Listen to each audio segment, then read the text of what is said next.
So we're in the studio now. We're using light in a different way. Out on location, often the light is in fixed positions. You've got the sun, wherever it is, it's staying in that same place. It does slowly move through the sky, but you have to, when you're on location, move your position relative to the sunlight.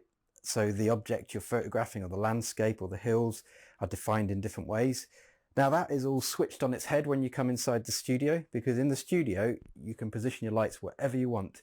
So I've just pulled out this little LED panel here as an example, because it's battery powered, so I can circle the entire object without getting tangled up in cables or anything. And we can see as I circle it with light, very much the same way I showed you in the car park.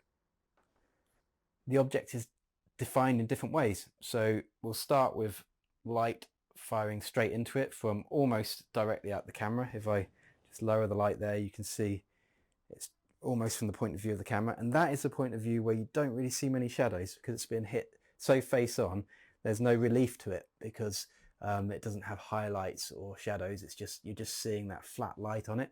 But then if we slowly move the light source around it, the LED panel, you can see it's defined in all sorts of different ways.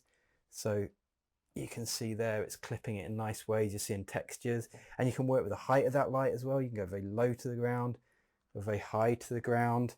You've got so much creative control now over that point of light, what it does, the angle it hits it as. You can put this light wherever you want. You can define it whatever way you want.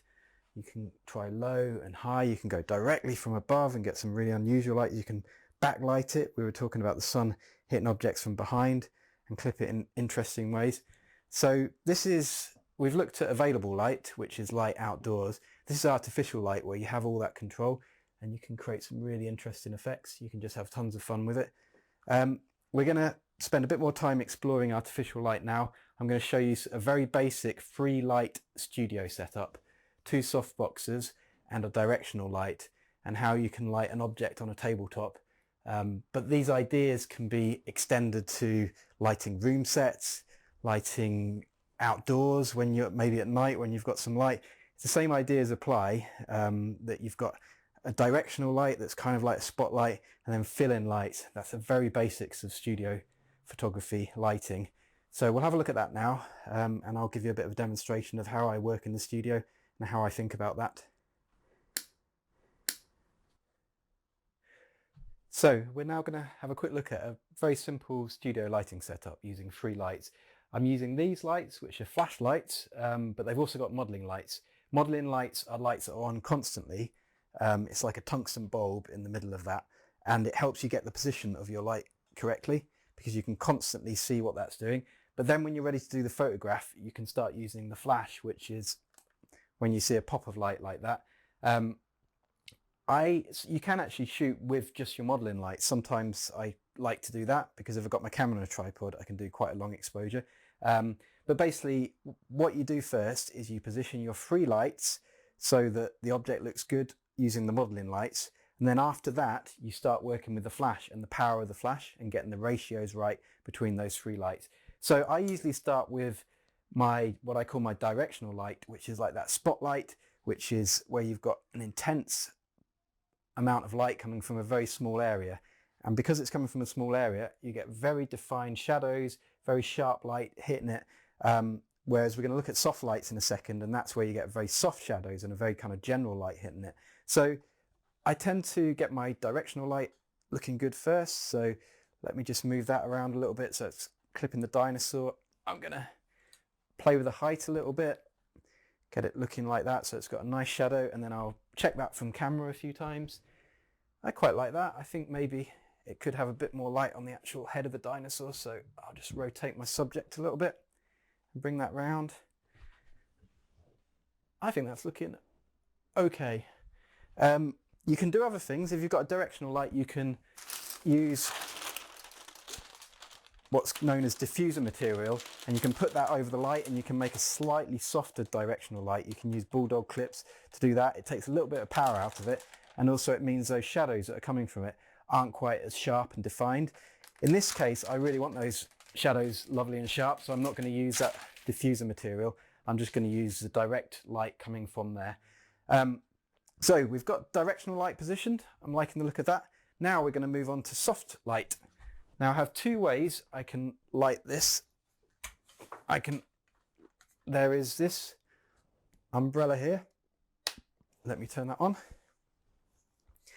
At the moment it's facing the wrong direction, but basically with a umbrella, you've got all this light hitting that big white space and bouncing back into the object. So I spin this round now, try and not knock anything over, and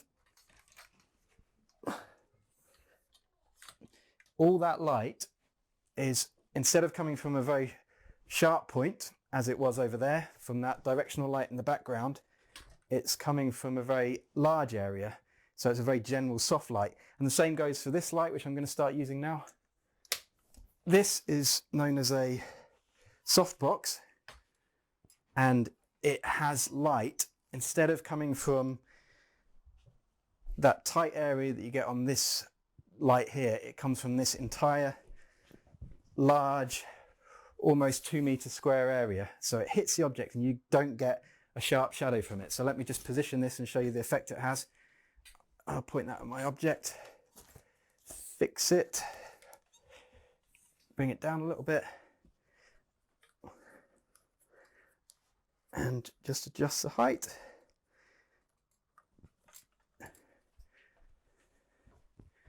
Okay, that is good. So what's happening is this light here is producing a very directional sharp light, very defined highlights, a very sharp shadow. And then these two soft lights, the umbrella that I use first and then the softbox that I use second, are just taking some of the darkness out of the shadow area. These areas here where it gets really dark and this area where the shadow is there. But because there's such a broad area of general light coming from a big kind of area, you don't get defined shadows from the softbox. You don't get defined shadows from that because it's just a very general, very soft light. Imagine this light here being like the sunlight on a sunny day where it's hitting you, everything's very defined, you've got sharp shadows. These two lights here are like sunlight, or well, like the light from the sun on a very cloudy day where you have an overcast sky and that sunlight is hitting all that cloud above and it's just sending it very, very softly down, so nothing has sharp shadows. That's what these lights do here. There's no sharp shadows from here. It's just a very kind of general light from those. This is a little bit of a strange way of thinking about it, but I had this moment when I was working in a photographic studio where it really clicked, being able to visualize light and how light works. I kind of thought of the idea of a light source almost being this thing that fires out hundreds of little balls, almost like a multi-dimensional or three-dimensional pool balls, kind of firing out of that. And once you start visualizing that, all these balls coming out, then you start thinking, what's that object going to do to them? Because it's coming from a tight space, you've got that condensed beam of kind of balls. Lots of them are going to catch there, lots of them are going to land here, but because it's coming from a tight space, they're not going to spread out that much. They're going to stay quite close amongst these shadows. So that's what that light's going to do. But then if we start thinking of the softbox in the same way, then firing all these bits of balls, all these particles of light through space towards the object. Now here you've got lots and lots of particles coming from a very wide area, a very general area. So they're just kind of hitting it, and they're not creating any defined shadows because it's coming from such a wide area. So some of those balls will be of light, those points of light will be really soft by the point they're there. So it's hard to explain, and I've probably done a really bad job of explaining it, but that's how I kind of visualize light in a studio, of this big multi-dimensional kind of game of pool almost, of light coming from objects in different ways, from a very general way, so just kind of drifting over it, from a very sharp way, so having very defined shadows. And that helps me sort of visualize what's going on in a studio and make my creative decisions. So I hope that's useful. Just a couple of last things.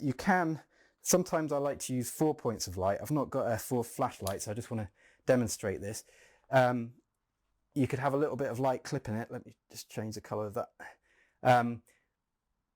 From this side to bring a bit of definition there, but then you get these weird shadows here. But if you put that light at quite a low angle there, just so it kind of clips it and creates highlights, but no shadow because it's at the same level as the tabletop, you get some nice definition without an extra shadow. So sometimes a fourth light from behind can be quite handy. Another couple of quick things that are really useful. If your directional light, the very sharp one in the background, is right behind the object, sometimes you get a lot of lens flare, and that can really mess up the image because it gets kind of faded looking. You don't get pure blacks. So I often use something that's known as a flag baffle to take some power out of that light. So this is a flag baffle, if I can get hold of it, and it's just a piece of card on a couple of bulldog clips that are attached, and you can just put that on a stand and you can just carefully position it so that that light, none of that directional light in the background is going into the lens and creating lens flare, or meaning you don't have an image that's defined. Another last thing is something that's actually more powerful than you'd imagine, more useful than you'd imagine, and that is reflectors. The idea that you can reflect light back into it. So let me turn these soft lights off for a second, and I'll show you the effect this has. So this is just a simple white piece of mount board. If I put that there, quite near the object, you can see that it's bouncing light back into it. It's meaning those shadows aren't quite as deep. If I move it away, you can see quite quickly that it makes a little bit of difference. Not a massive amount, but sometimes it's a good way of not having to have lights everywhere. You can use a bit of mirror or some other way of just bringing that little bit of definition into it. And that's also useful outside. You see a lot of kind of model photography shoots going on where the assistant will be kind of just out of shot, bouncing the sunlight into them. So you don't get such heavy, dark, solid shadows. You get kind of much softer shadows. And you can get reflectors that are silvery, which bounce even more light back in. So yeah, this is a very general light setup. These same ideas apply to portrait photography, obviously kind of still life photography, room sets. If you're lighting an outdoor space, sometimes you might have a totally pitch black outdoor space doing a night shoot. You would light it with the same kind of ideas in mind, soft lights, directional lights. It also works for video as well. So you might have a similar 3 light setup for little video shoots, like talking head type stuff. I'm just going to show you one last thing that's part of this, which is how to get the ratios right between the 3 lights. So this is how we get the power correct, because at the moment the only light we've seen is light that's created by the modeling lights, whereas these lights are actually flashlights. So we've got the directional light at the back and the 2 soft boxes here, the 2 soft lights. So I'm just going to turn the soft lights off, and usually what I do is, I'm going to start taking photographs on this. So there we are. We start seeing how the directional light's looking. I'd say we view the image, that's looking incredibly bright, way too bright. We don't need anything like that brightness.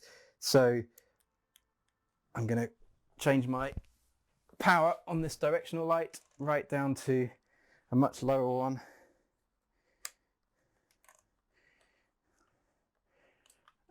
Let me just see how that's looking. We'll take a picture. That is looking much better now. Oh, quite blue actually. So let me just sort my white bounce out. So I'll put that onto flash setting. I'm not going into too much detail on the studio lighting, but hopefully, okay, that's looking good now. I like the highlight, and now I slowly work my way through the 2 softer lights and see how the power of those affects it. So let me just take a quick picture of that. This is with the softbox on, and preview it. Now that is incredibly bright, so I know I can take loads of power out of this softbox. And we'll see how that's looking. It's still looking a tad bright, so I'll just take a little bit more out of it, because I like that strong highlight and direction from the light in the background. Now that's looking good. And then this softbox here, I know I don't need much extra power from this one because it's already looking fine. So I'm going to, just for an example, I'll do the first one with that on full power. You can see that's totally bleached out, but I know that I can put that really low and take a picture. Still a little bit too bright. Let's make that a tiny bit darker. And there we go. I like the shape of that. The textures are really nice because we've got that directional light hitting it, creating a really nice highlight. But then I'm not letting the shadows go too dark because I've got the soft boxes on, which are just filling that, pumping a little bit of light into those shadow areas and bringing out nice textures. So that's a very basic studio lighting setup. Like I say, we're using 3 points of light. We're using this directional light there, a softbox and an umbrella. Both of those virtually do the same thing. They create a very broad, kind of general soft light that hits the object, and this creates that directional light. We're going to do one last thing. I'm going to do a quick demonstration of a handy thing you can do with on-camera flash, the flash that sits on top of your camera, how you can make that a little bit softer. So yeah, we'll go and have a look at that now. So we're going to quickly look now at on-camera flash. That's when you have the flash guns that sit directly on the top of your camera. Now the light from these can sometimes be incredibly harsh because that light source is from quite a small spot, so very directional, and also right next to the lens, so you don't see any shadow. It's that idea of the light coming from more or less where you are, where everything looks very flat. You'll know if you've taken pictures on a smartphone camera where you've got the light exactly where the lens is almost. Everything looks very bleached out, people's faces look very white. So I'm going to show you a couple of techniques on how to get the most out of these, how to use some ways of kind of softening that light a bit and making it a bit more sympathetic on the subject. And speaking of subject, I'm using my son's Brachiosaurus. I've decided to use this because it's got lovely sort of textures to it, which I thought when you've got light hitting, it's defined in interesting ways. So moving over to my camera, the flash is on, it's set up. I'm using a TTL setting. I'm not going to go into too much detail on how these on-camera flashes work because there's a lot to learn, there's a lot to control. I'm just going to show you a general idea. So just quickly cutting into the video here, I've just been editing it and I've noticed I used an acronym there. I used TTL. I've really wanted to make these tutorials free of kind of photography speak and free of acronyms and things that you have to know about to kind of access. I want them to be open to anyone, so I've been trying to make them as plain English as possible. But TTL stands for through the lens metering. So that's when the flash talks to the camera. So when you're taking the picture, it's a very clever system. When you're taking the picture, the mirror comes up, the lens is open, and it takes a meter reading. And when it sees that enough light has come in the lens from the flash, it shuts the flash off. So it's all about the communication between the camera and the flash. Usually you have to have a camera and a flash of the same brand, so Canon or Nikon, and they have this way of talking and way of communicating. But yeah, it's through the lens metering. It's kind of like an automatic way of metering. You don't have to go in and manually set it. It makes that decision itself. So yeah, I just wanted to go into that because I shouldn't assume that people know what these things mean. So I try and make things as clear as possible. Okay, back to the actual film. So if I take a picture now with the flash hitting straight at the object, it looks very harsh. It's got no shape to it. It's kind of like almost blinded by the light. You've got this big intense burst of light right in the face of it. But we can change that. We're in a space here which I've chosen. It's my wife's studio, which has got a nice white ceiling and nice white walls. So I can take that intense burst of light that's coming from a really small area, and by pointing it directly up at the ceiling, that light, which is coming out of here like that, suddenly hits the ceiling there, about that sort of width perhaps, and you've suddenly got this big soft pool of light, kind of like a softbox or an umbrella that we used in the studio, and that soft pool of light is going down on it and it's creating much less harsh shadows, and also importantly it's taking the light source away from being really close to the camera to being up here and down lighting it, so suddenly you do see shadows and you do see highlights. So let me take a quick picture of that. And that's looking a lot more sympathetic. It's got a nice character to it, a real softness to the light. And that's all that idea of you taking that intense, very defined area of light and suddenly turning it into a soft light, like a softbox. And that's really useful when you've got white ceilings. And also it's offset, it's not on the camera, the light's not coming from near the lens. A lot of event photographers or wedding photographers pray for white ceilings and white walls because you can go somewhere, it might be quite dark, but you know if it's got white ceilings, you can bounce your light off it. You can kind of create a nice soft light that's it's got a nice character to it. As well as swiveling up and down, these flashes often swivel sideways. So I'd be stood here thinking, okay, what can I do? And I see there's a white wall there. That could be a nice reflector, a soft reflector of light. So I can bounce this light into there and take a quick picture. And suddenly you've got a soft light because it's bouncing off this large area, not coming from that defined area. And it's coming from the side as well. So you've got a highlight down the left side of the Brachiosaurus and shadows on the right, and suddenly it's got a much nicer character, and that can be really useful. So, and you can even use a combination of the two. You can kind of use this area here, so you've got light bouncing off of the ceiling and the wall, and it's very general, and it just gives it a much nicer character than that really harsh light that shines directly onto it. I mean, so a lot of photographers do use that technique a lot. Sometimes that harshness can be quite appealing as well. And that's kind of what I wanted to do with this tutorial. I wanted to let you know that light is a really important creative tool, whether that's available light outside in the sunlight or a studio light where you can control everything. You can position lights, you can have 100 lights on an object, you can have the power on each one of those controllable, or on-camera flash. You can use that in a variety of ways. There's so many things just in this little unit here that you can control and do. So light is really important. I think light, composition and color are such important things, more important than any camera you could ever buy. Having an understanding for light, that idea that you're outside and you're waiting for the light to move, you're moving yourself in relation to the sun and the object. Light is so important, and knowing it's something that it's up for grabs, you can play with it, you can use it to make your photographs look amazing, is really important. So I hope this has been a useful tutorial.